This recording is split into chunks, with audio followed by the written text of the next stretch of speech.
Les intentaba comentar al principio que lo que vamos a realizar hoy es una videoconferencia en relación a el IRPF y en concreto de los aspectos introductorios de dicho tributo y de los rendimientos del trabajo. Me pueden plantear preguntas y dudas a través del chat público y la duración estimada es de 1 hora. Insisto, pido y reitero disculpas por los problemas técnicos, finalizando aproximadamente a las 9 de la noche. Con lo cual, si les parece bien, podemos empezar ya con el primer supuesto en relación a los sujetos obligados a presentar declaración. El planteamiento es muy sencillo y es una persona física de nacionalidad española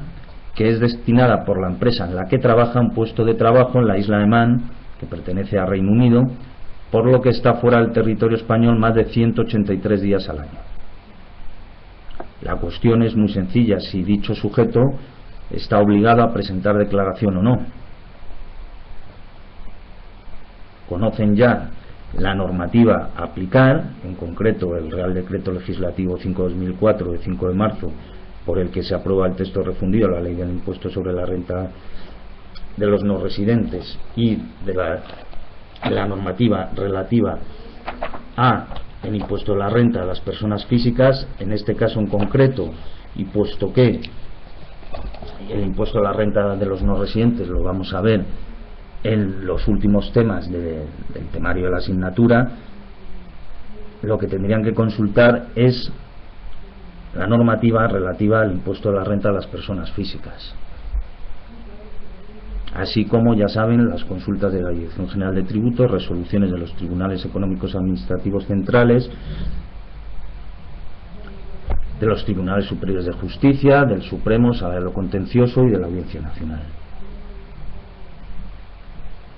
Les animo a todos ustedes a participar y a intentar contestar a la pregunta. La solución al caso propuesto, que se localiza en la normativa aplicable al caso en cuestión, es que tributa por IRPF en España. En relación a las cuestiones que ustedes plantean en cuanto a si es paraíso fiscal o no la isla de Man, lo cierto y verdadero es que no perderán la condición de contribuyente las personas físicas de nacionalidad española que acrediten su nueva residencia en un paraíso fiscal en el periodo en el que se efectúe el cambio y los 4 periodos siguientes, con la excepción para residentes en el Principado de Andorra.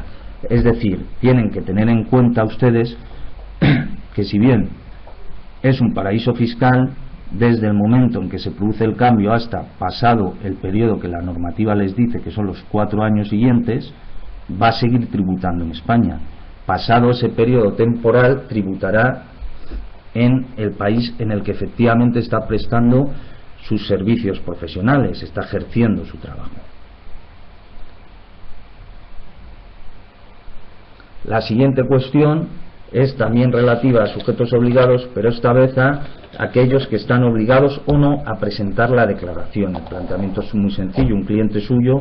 que ha comenzado a trabajar en una empresa y tiene un salario de menos de 22.000 euros brutos anuales, sin que tenga ingresos de otros trabajos, le pide asesoramiento en relación a su declaración de la renta. ¿Estaría obligado a presentar declaración de la renta en este supuesto o no? Como algunos de sus compañeros acertadamente dicen, efectivamente no tiene la obligación. Ahora bien, es cierto que sería beneficioso por su parte, puesto que, como ya digo, si en virtud del artículo 96 de la Ley de Impuesto de la Renta a las Personas Físicas no tiene obligación legal de presentar la declaración, es recomendable que su cliente realice la declaración de la renta, pues con el salario que tiene, sin tener en cuenta otras variables, dicha declaración le saldrá a devolver, de forma que si no la realiza perderá el dinero el correspondiente a las retenciones. Una de sus compañeras lo expone muy bien en la solución al caso. Es decir, tengan cuidado a la hora de aplicar la normativa, porque si bien es cierto que no tiene la obligación legal de presentar la autoliquidación de la renta, la declaración de la renta, sí es cierto que presentarla le va a beneficiar fiscalmente. Esta es la diferencia entre la información que se puede transmitir al cliente y el asesoramiento. No basta con transmitirle la mera información al cliente de la normativa, sino darle un asesoramiento íntegro que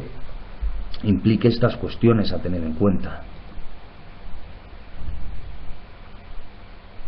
La tercera de las cuestiones es relativa a la obtención de la renta por el contribuyente y en concreto la individualización de la renta. Imaginemos que la señora Sánchez y el señor Valverde, o quienes fuesen, están casados en régimen de gananciales. Las únicas rentas del matrimonio durante el ejercicio son unos rendimientos derivados del trabajo de la señora Sánchez, que ha desarrollado como directiva una empresa dedicada a la actividad industrial o a lo que fuese. E imaginemos que el rendimiento total a efectos del IRPF ascendería a 120.000 euros. La pregunta es cómo afecta fiscalmente la situación del matrimonio. El hecho de que solo esté obteniendo rentas derivadas del trabajo uno de los componentes del matrimonio, en concreto la señora Sánchez, teniendo en cuenta el hecho de que están casados en régimen de gananciales,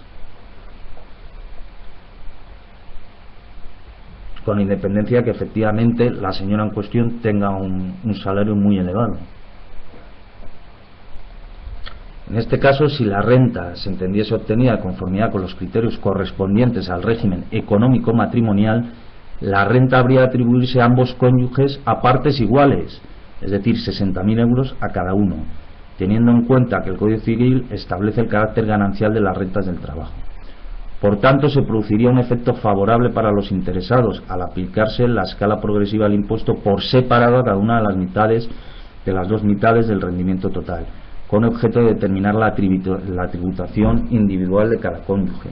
lo que supondría, cada vez con la aplicación de los tipos más reducidos de escala, un beneficio.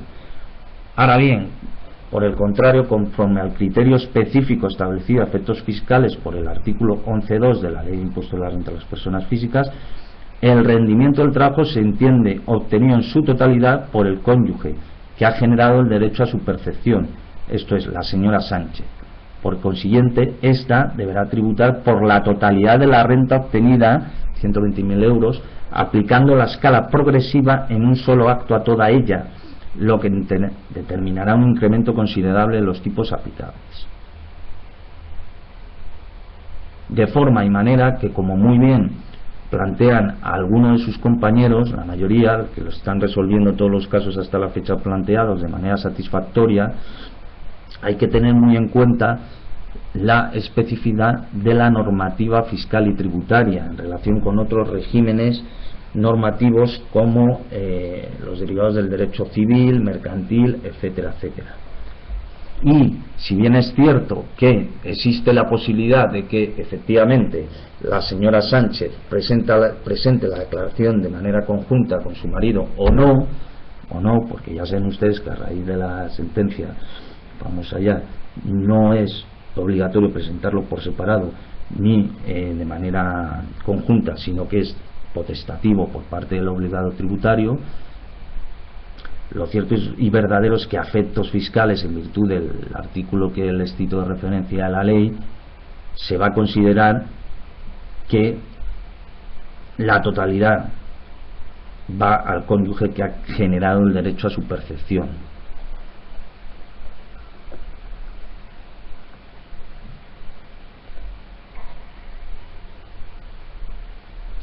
Imaginemos que por problemas de liquidez, cosa que por desgracia es muy frecuente actualmente, la empresa para la que trabaja el señor Sánchez no ha satisfecho a este durante 2010 o el año que fuese el importe de su paga extraordinaria en Navidad. Llegado el mes de junio del año 2011 del siguiente, el señor Sánchez presenta su declaración por el IRPF sin incluir la citada percepción salarial, rendimientos del trabajo. Una vez superadas sus dificultades financieras, la empresa, el 15 de octubre del 2012, decide y satisface al señor Sánchez el atraso debido. Paga esa deuda que tenía originada en el salario, es decir, un rendimiento. La pregunta es cómo afecta esta situación, puesto que el señor Sánchez ya ha presentado la declaración del IRPF del año previo. Efectivamente, la mayoría de ustedes están contestando correctamente a las cuestiones planteadas, y en este caso en concreto el contribuyente deberá entonces presentar una autoliquidación complementaria por el ejercicio 2010, es decir, el ejercicio en el que se le dejó de pagar esos rendimientos del trabajo, incluyendo el importe de la paga, e ingresando la cuota adicional que resulte de tal rendimiento, pero sin soportar sanción, interés ni recargo alguno. Dicha declaración deberá presentarse entre el 15 de octubre del 2012, es decir, desde la fecha efectiva del pago, de la percepción efectiva del dinero, y el final del inmediato siguiente plazo de declaración, que tendrá lugar previsiblemente a finales de junio del 2013.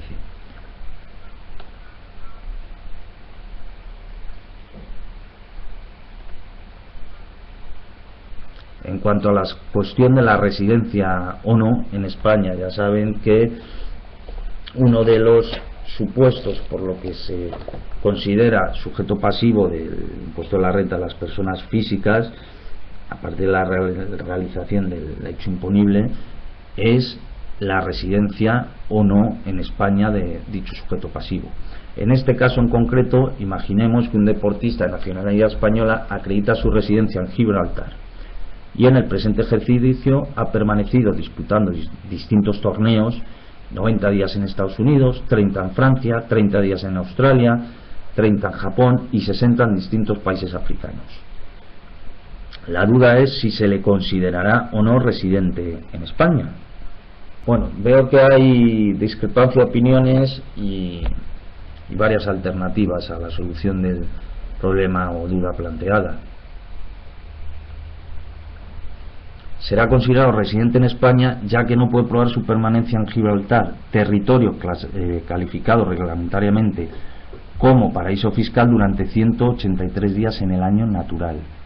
Con ello se convierte en contribuyente por IRPF,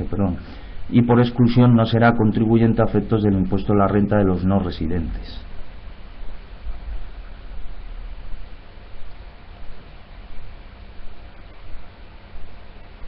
Siguiendo con los rendimientos del trabajo, que es la cuestión que estamos estudiando en el día de hoy,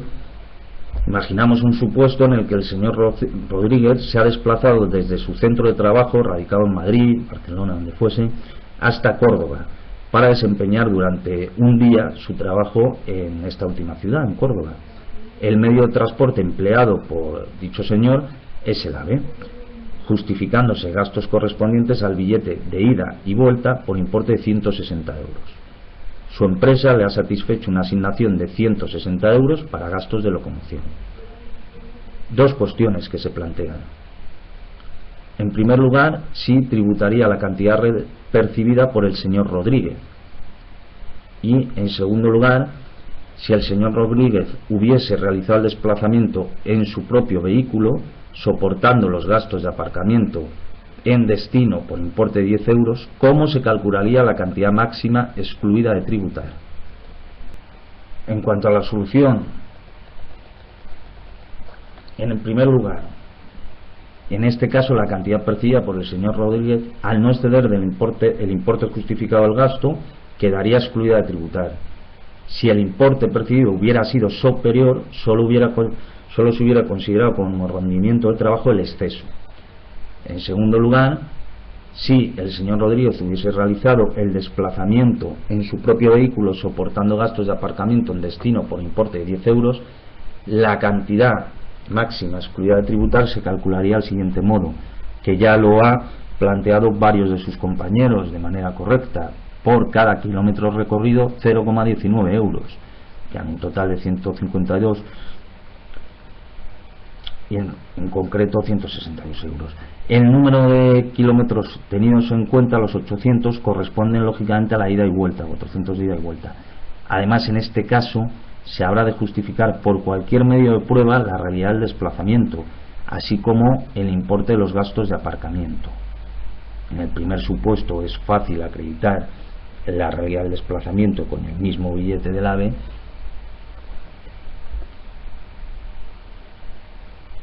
y avanzando,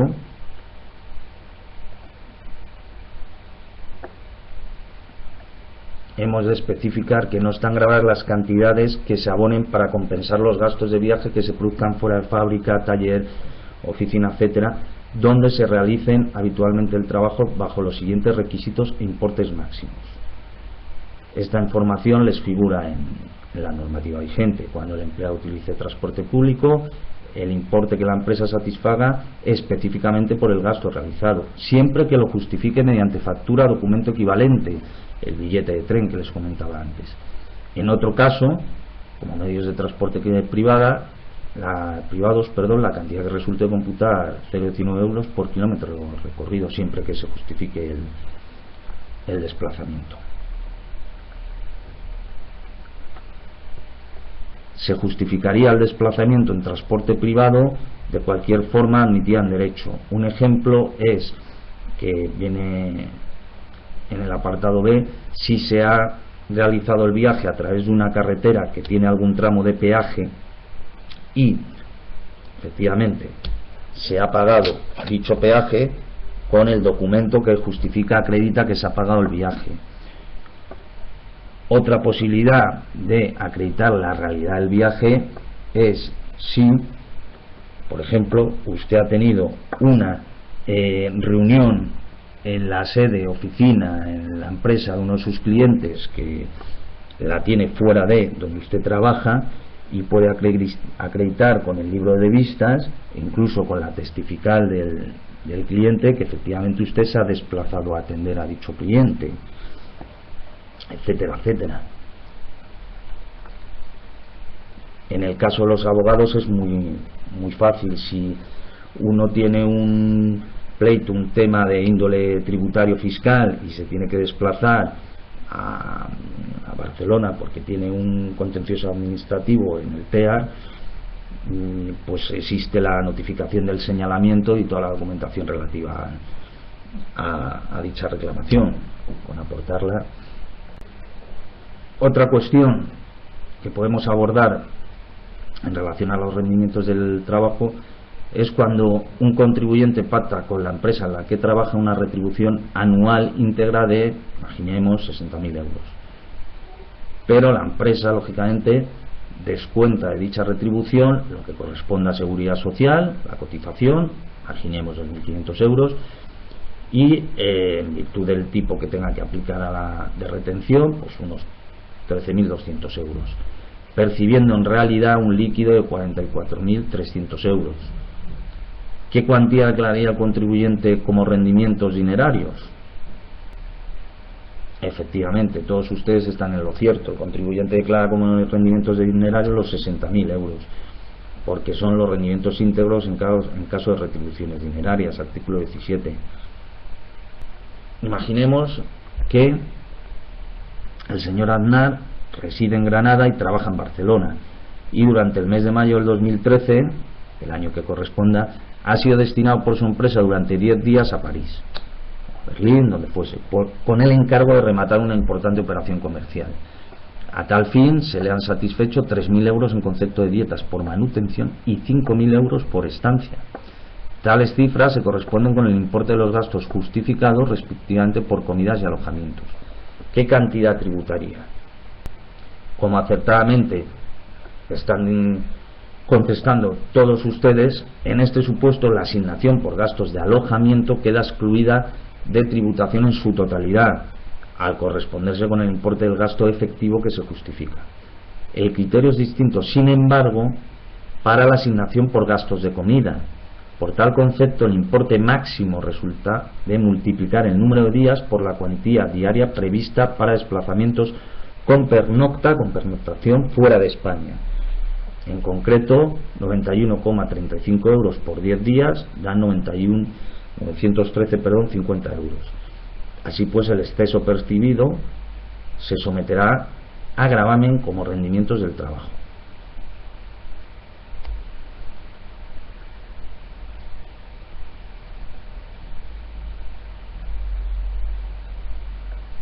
Aquí, en esta diapositiva, figuran a día de hoy las cuantías exceptuadas de gravamen por alojamiento y manutención,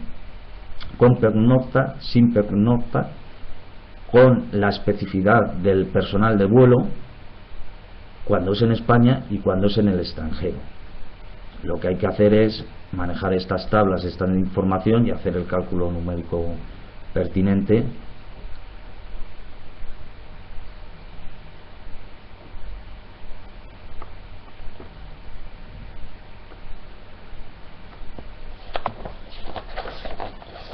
El siguiente caso es relativo a un trabajador con un porcentaje de retención del 24% que utiliza un vehículo de empresa cuyo coste de adquisición fue de 12.000 euros y cuya valoración como renta en especie es del 20%. Si el ingreso a cuenta se repercute al trabajador, por ejemplo, se le descuenta de sus retribuciones dinerarias, ¿cuál sería el importe que declararía el trabajador? En relación, y disculpen que vuelva con el supuesto práctico número 8, el previo a este, en relación a una consulta sobre el artículo en cuestión en el que figuran las cifras que les aporto, efectivamente es el artículo 9, pero no de la ley, sino del reglamento del Real Decreto 439/2007 de 30 de marzo,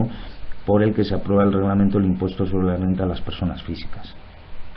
Si el ingreso a cuenta se repercute al trabajador, el importe que declararía el trabajador sería 20% por 12.000 euros, 2.400 euros. Varios de sus compañeros han contestado satisfactoriamente a la pregunta, que es el valor de la retribución en especie sin adicionar el ingreso a cuenta. Para el caso de los rendimientos en especie derivados de una relación laboral,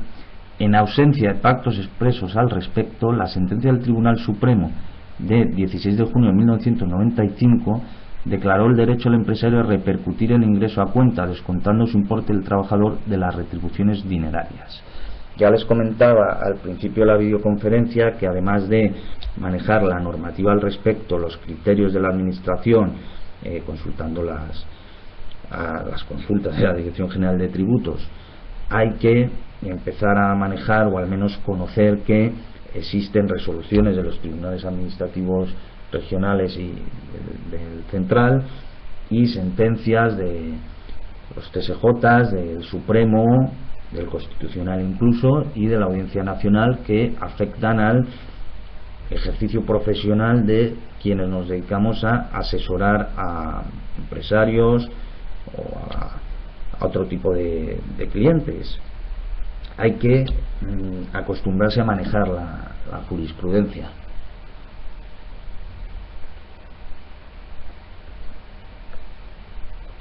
En cuanto a las prestaciones por desempleo, en este supuesto,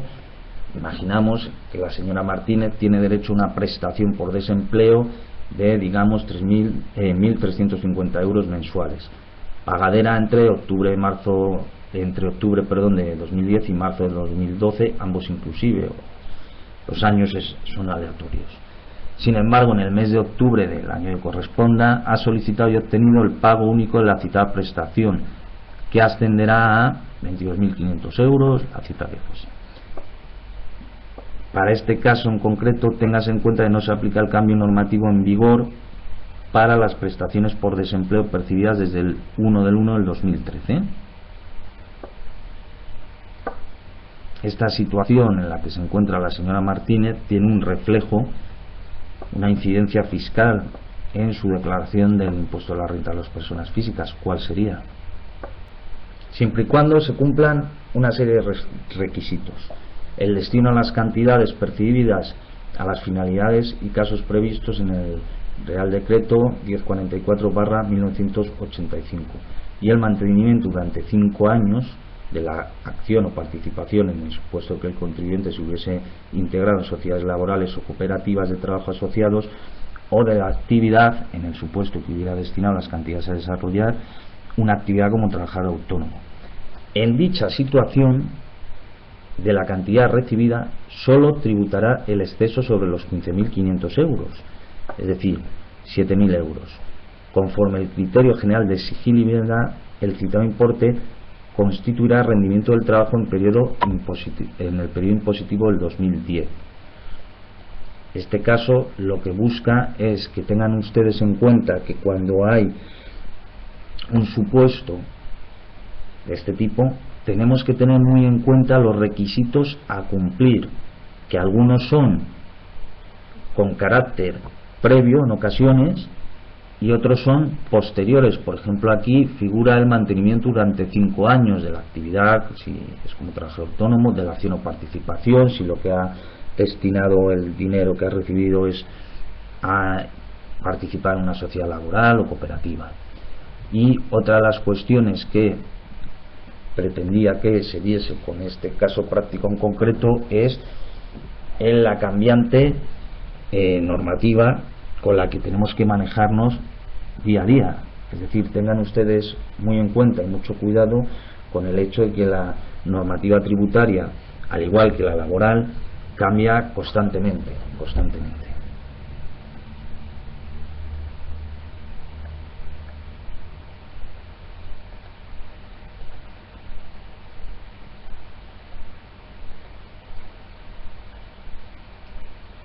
Ahora bien, con arreglo al criterio de imputación especial que se considera, la señora Martínez podrá imputar en cada uno de los periodos en que hubiera tenido derecho a la percepción de no haber mediado el pago único la cantidad que proporcionalmente corresponde al tiempo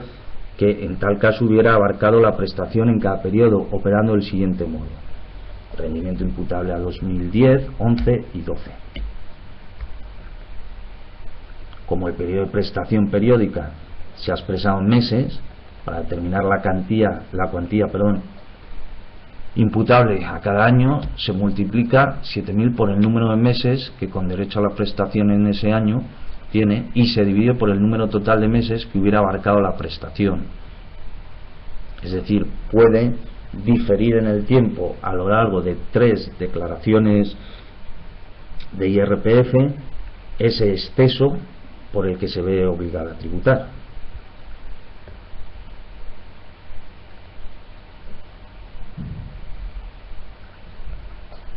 En este siguiente supuesto, lo que abordamos es la cuestión de las indemnizaciones por despido o cese del trabajador. El planteamiento es muy fácil. Un señor o señora que lleva 5 años trabajando, los que fuesen en una empresa, imaginemos que tiene asignado un salario diario de 100 euros brutos y ha sido objeto de despido improcedente en enero del 2012 o cuando fuese, y por esta causa percibió una indemnización de 25.000 euros conforme a convenio colectivo. En el presente supuesto, la indemnización exenta será la fijada con carácter obligatorio para el despido improcedente por el Estatuto de los Trabajadores, en función del salario y del número de años de servicios prestados por el señor Sánchez. Ahí vienen los cálculos numéricos. Bueno, hay una cantidad que excede del importe exento y el señor Sánchez deberá tributar por dicho exceso, que tendrán dicha cuantía económica a la consideración de rendimientos del trabajo, lógicamente a efectos del IRPF. Ahora bien, como el plazo de generación de dicho rendimiento es superior a 2 años, pues corresponde a 5 años de servicio, será aplicable el tratamiento propio de los rendimientos irregulares. Aquí les hago referencia a la consulta de la Dirección General de Tributos vinculante del 18 del 9 del 2012. Y por tanto, al rendimiento de 6.100 euros corresponde en este caso una reducción del 40%, resultando un rendimiento íntegro reducido de 3.660 euros.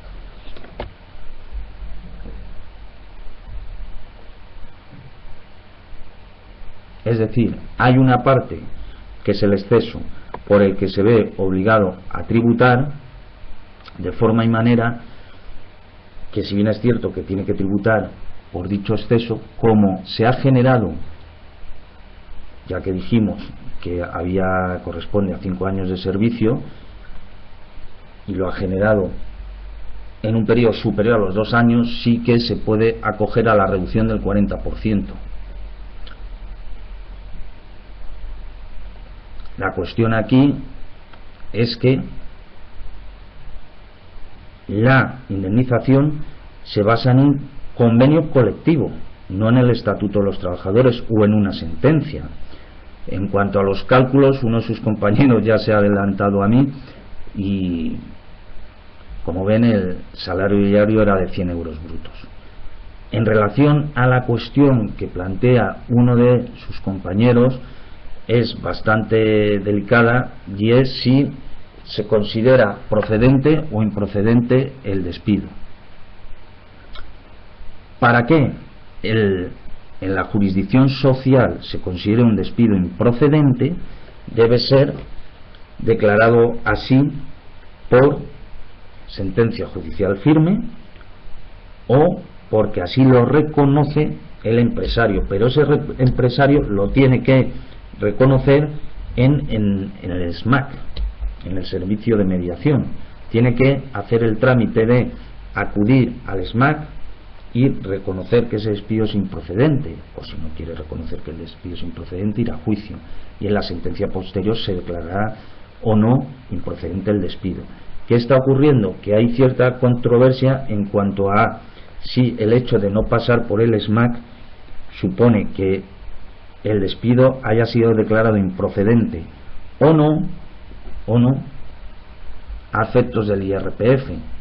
porque lo que nos dice la norma del IRPF es que tiene que ser declarado por sentencia firme y la cuantía tiene que ser la reflejada en los estatutos de los trabajadores o en dicha sentencia.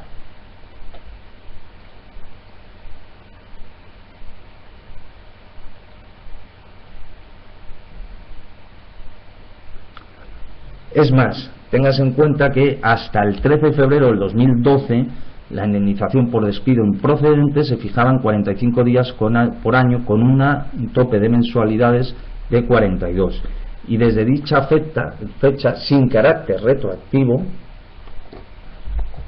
en 33 días con el tope de 24 mensualidades.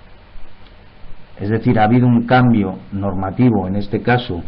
de índole laboral, que nos afecta, aunque estemos manejando cuestiones fiscales. También debemos tener en cuenta que con la entrada en vigor de la reforma laboral el 12 del 2 del 2012 ha desaparecido el denominado despido exprés. Esto es el reconocimiento por parte del empresario, con opción entre readmisión o indemnización, de la improcedencia del despido, ofreciendo la indemnización, depositándola en el juzgado o abonándola al trabajador, pues su objeto no era otro que consignar la exención empresarial completa del abono de los salarios de tramitación o su paralización, limitándose su cuantía, que es el artículo 56 del Estatuto de los Trabajadores. En consecuencia, actualmente, para declarar la exención de las indemnizaciones por despido, o bien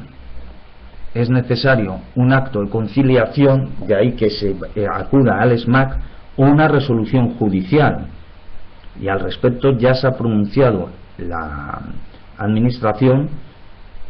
en la nota informativa de la Agencia Estatal de Administración Tributaria de 17 de 7 del 2012 y la consulta vinculante a la Dirección General de Tributos, tanto del 18 del 9 del 2012 como del 8 del 11 del 2012.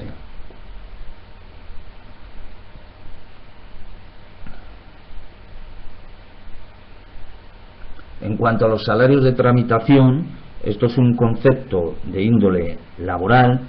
que viene reflejado en el artículo 56.2 del Estatuto de los Trabajadores, y tales salarios no aparecen dentro de los supuestos legales de exención y están sujetos como rendimientos del trabajo.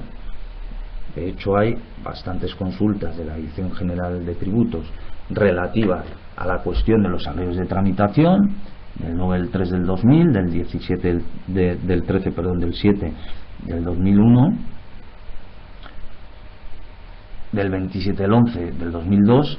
y una resolución del Tribunal Económico Administrativo Central del 23 del 1 del 2002.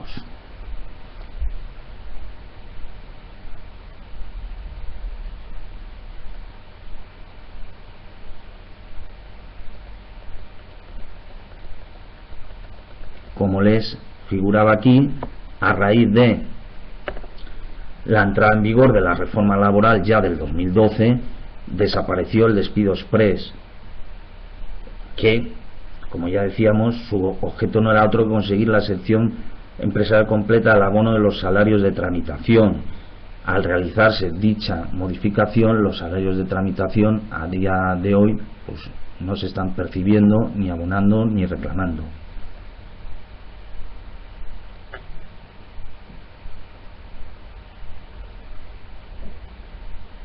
En cuanto a las reducciones del rendimiento íntegro, en relación siempre con cuestiones de índole laboral, dado que estamos hablando de los rendimientos del trabajo, el señor Roca ha obtenido el derecho a percibir, en virtud de convenio colectivo, un premio por antigüedad, al cumplir 20 años de servicios prestados en su empresa. Dicho premio asciende a 24.000 euros y su percepción se producirá de forma fraccionada en el año de concesión y durante 4 años más, a razón de 4.800 euros anuales. ¿Cómo aplicaríamos la reducción en este caso? Si bien esta es una cuestión de índole laboral que no fiscal, sí que es cierto que dado la cambiante normativa, hasta la fecha no era obligatorio cotizar por dichos premios por antigüedad. Está ya previsto con un nuevo cambio normativo que por el premio de este ejemplo se vea obligado a cotizar a la seguridad social, pero bueno, en todo caso aquí lo que estamos tratando son temas fiscales. Bueno, antes de ver la resolución del caso, que me temo que va a ser el último, dado que son las 9 menos 5, en relación a la cuestión de la cotización a la seguridad social, que aludía a la pregunta de su compañera, yo lo que planteo es que tengan ustedes muchísimo cuidado con los cambios normativos, porque está previsto que empiecen a cotizar a la seguridad social este tipo de premios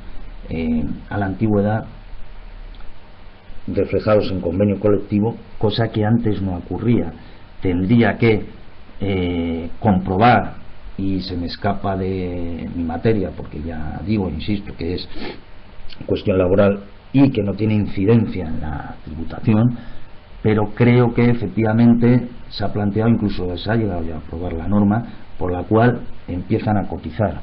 esa serie de conceptos que antes no cotizaban, igual que otros conceptos de retribuciones en especie. En relación a la resolución del caso en concreto, en este caso, como el resultado de dividir el número de años de generación por el número de periodos de fraccionamiento es mayor que 2, las cantidades percibidas en cada uno de los 5 años se computarán con una reducción de 40%. Calculada del siguiente modo: